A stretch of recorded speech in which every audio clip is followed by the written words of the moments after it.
7 ways to make $10,000 a month wholesaling real estate. Guys, it's Rick Ginn.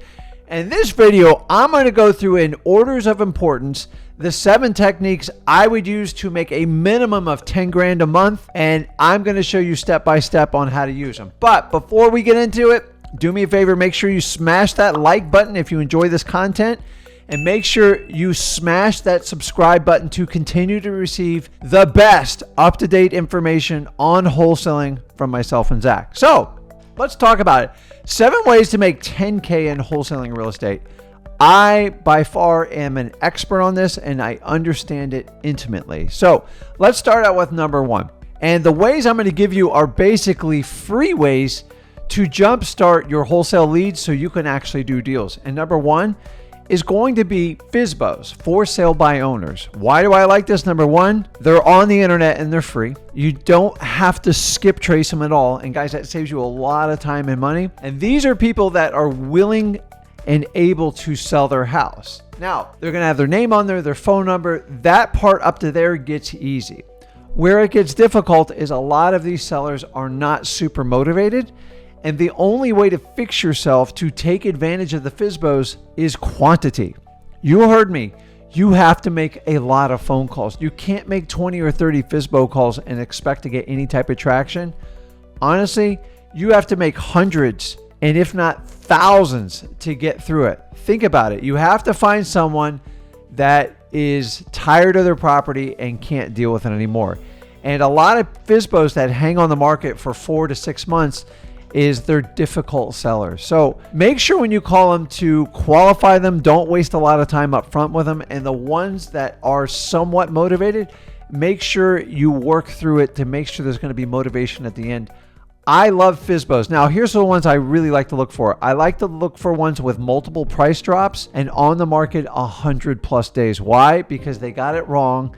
And if they truly are intended on selling the property, they have to come up with a number that works. If they don't understand that you need to sell the property at a discount because it has issues, then they're going to waste your time. So guard your time and make sure you do a ton of quantity on FSBOs.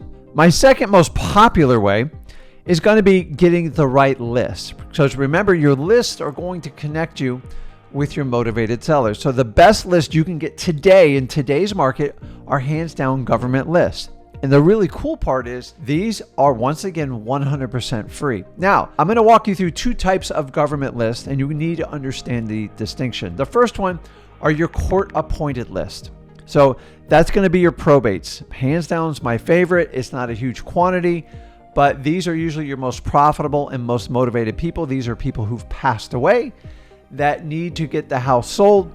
The ones that want to sell, if you can connect with them sooner than later, you have a good shot at getting the deal and you can pull those at your courthouse level. The next one is going to be your foreclosures and your pre-foreclosures.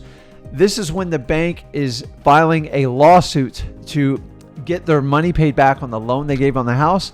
They secure the house with a mortgage and a note. And if the owner doesn't pay on it, the bank has the right to go to the court and basically file a lawsuit. And in that lawsuit, they are trying to take the property back to recoup their monies and any type of losses. Obviously, the motivation is very clear on there.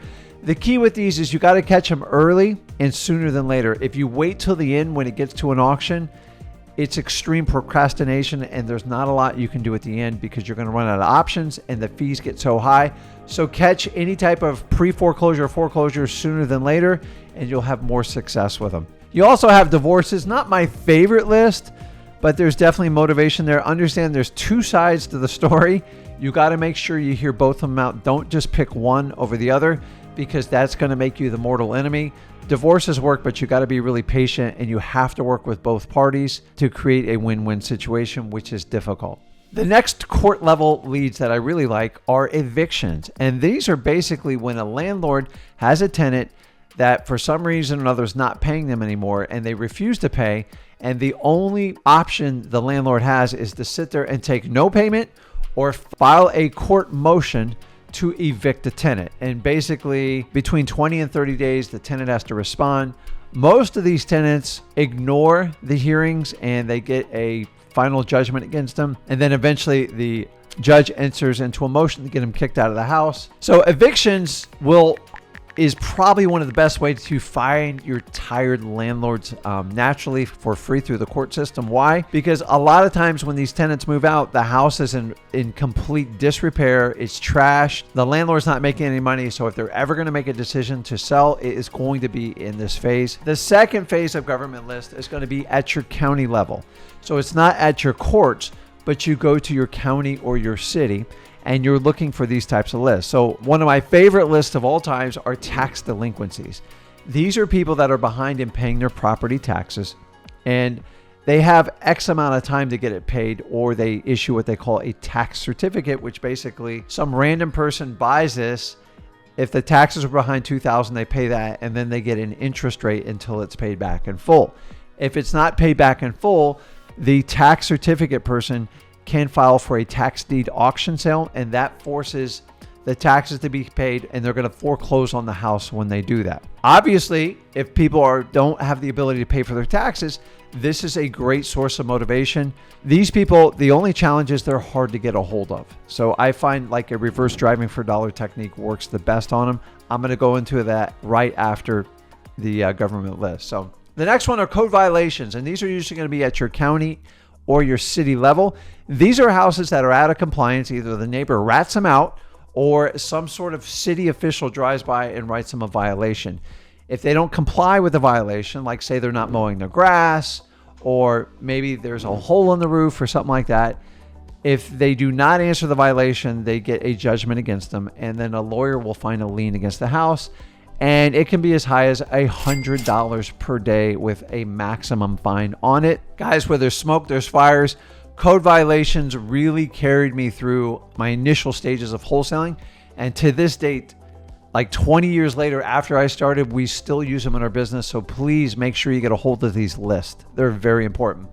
The next one are your water shutoffs. I have an entire video where I go through in detail on how to pull these lists. These are people that have had their water shut off due to lack of payment. And obviously, if the water's not running at the house, this is extreme motivation. It's either going to be vacant or someone is having a tough time living there. Don't overlook this. And the last one is going to be fire damage properties. These are a list of houses that have caught fire and had damage in your city or your county. And the best place to extract that information is from your fire department. Now, guys, when you go get these lists, you're probably never going to get 100% of them. So the key factor you need to understand, the key theories you need to understand when you get these lists, persistence beats resistance. You have to do it in a kind, polite fashion. And if you stick to it, you will have better success. If you can go in person to pull these lists, you'll do much better as opposed to a phone call or an email. So moving on to number 4 is basically what I said earlier, reverse driving for dollars. So you can take that government list, either the court level or on the county level, and you can get specific address. So if you want to take the water shutoffs, which is one of the best ways to do it, or your pre-foreclosures, which I like a lot, reverse driving for dollars is just taking a sticky note and collecting all the addresses and mapping out your route and sticking them on those doors. Why do you want to do this way? If you had 50 doors, you stick 50 sticky notes, and the sticky note simply says, hey, this is John, got a quick question about your house, and then you put on your virtual phone number. That's it. I put it on 50 doors. If 5 people call me back, I only have to have 5 conversations to seek motivation. It is an efficiency tool. It almost being illegal to knock on people's doors anymore or ring doorbells. This is a clever way to work around it, and honestly, it's easy. Now you go, oh my God, what happens if somebody answers the door and I put the note on it? If you're getting a positive feedback, talk to them about the house. If you're getting negative feedback, say, listen, I'm just doing what my boss told me. And it's simple as that. You avoid the confrontation. I don't want to get anybody in any type of confrontation. So this is a submissive way and a very efficient way to do your marketing with your government list. So number 5 is basically what we call Facebook groups. And this is an often overlooked strategy, and most people get this wrong because they go at it from, oh, I'll just advertise on Facebook. I'm not talking about that.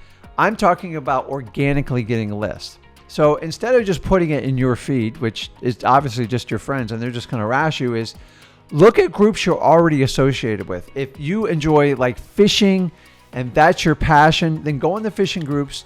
Be a contributor naturally. Don't just go in and spam these places. And then every now and then, once you have a substantial amount of posts and you're reputable in there, You can say, hey, listen, by the way, I buy houses any condition, any place. If you guys ever need to sell, I'd love to talk about fishing and be able to buy your house. That is an organic Facebook post. There's a lot of people that sell courses on this whole thing.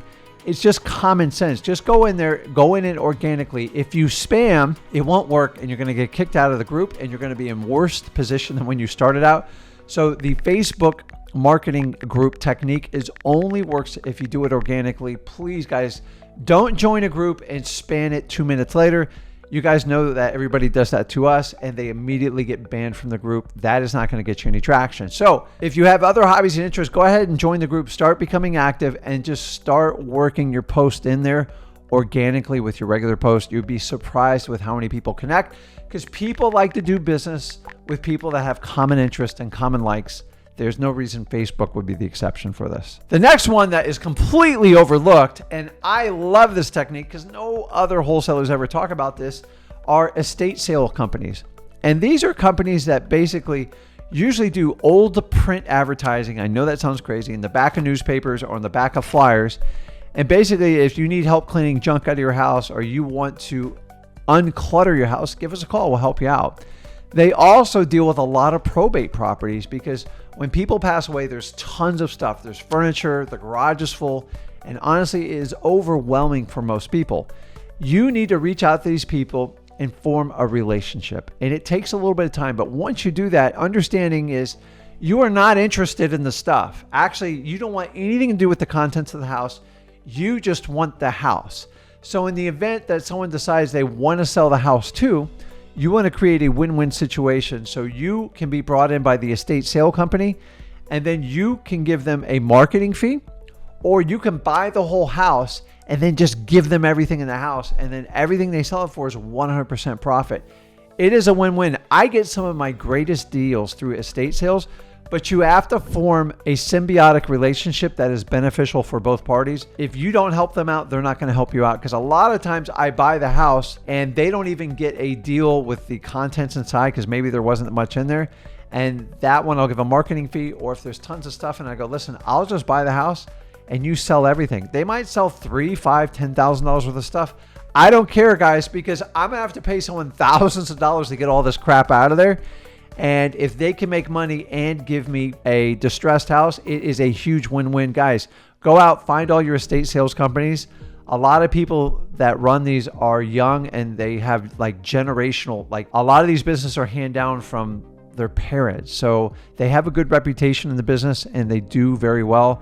If you don't use them, you're missing out on a huge lead source. Okay, my last one, which I've shared with you guys before in a separate video, they're garage sales, and they're not the way you think garage sales work. So a garage sale, like a lot of people like to buy trinkets and flip them, and I'm all for it. Like whatever gets your entrepreneur juices flowing. But we all know that the biggest asset of the garage sale is the actual house. So what I like to do is you can scan the internet for garage sales, between Facebook, Instagram, Craigslist, all that fun stuff. And then once you have them all, you simply can cross-reference that to the property owner. And you want to see if they're an absentee owner, or AKA, also known as a landlord. So if their mailing address is different than the property address, most likely they're renting the property out. It might be a second home, but for the most part, it's going to be a rental. When the opportunity is that a garage sale is the tenants often do a garage sale to get rid of stuff fast so they can do a midnight move out. Now, I used to mail to them. We graduated towards doing cold calling them. All you do is got to find that owner's information. And then what you want to do is skip trace their number. Just go over to truepeoplesearch.com, pull up their phone number and just say, listen, I see you're having a garage sale. Do you have any interest in selling the property? Now, if they go, what are you talking about? I'm not having a garage sale. Right then, you just did them a giant favor. You basically telling them your tenant is moving out overnight, and just by giving them that information, you do them a huge favor. It's up to you to forge the relationship and help them out however you can, because if you help them out, you give them intel, you have the front running position if they decide to sell that property. And what better? You have a tenant that's not paying, they're doing a midnight move out. Most likely the house is going to be in disrepair. These are the perfect type of deals you want to buy. Guys, you let me know, these 7 ways, are you going to use these to make a minimum of $10,000 a month? And by the way, if you use all 7, you should be able to triple that with your eyes shut. but we need as much opportunity as possible. Use the quantity method by doing as many of these as possible that you can handle. And guys, go out there and get that deal. I've given you 7 ways. There's so many more, but these are ways that I would do right now if I had no money. I was just getting started in wholesaling and I would go crazy on it. But let me know in the comments below. Are you going to use these 7 techniques? Am I missing something? Let me know. I've been doing this 21 years. I think I've covered it, but I am wide open to suggestions. I am learning every day just like you guys are. And guys, listen, if you like this material, if you like this video, make sure you smash that like button. Make sure you hit that subscribe button to continue to receive exclusive videos on up-to-date wholesaling today. Guys, this is Rick Ginn, and I'll see you in the next video.